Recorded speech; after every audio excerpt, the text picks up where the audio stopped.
them for their promotion.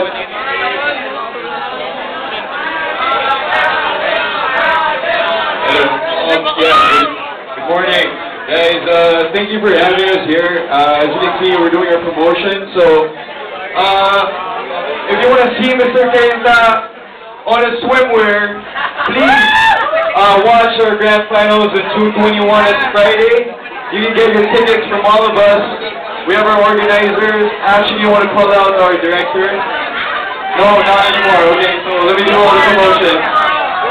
Yeah, June 21 grand finals night. Get your tickets now. So yeah, thank you.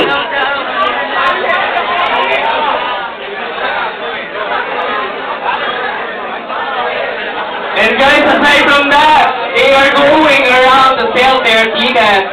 So lahat ng gustong sumuporta, go get their tickets!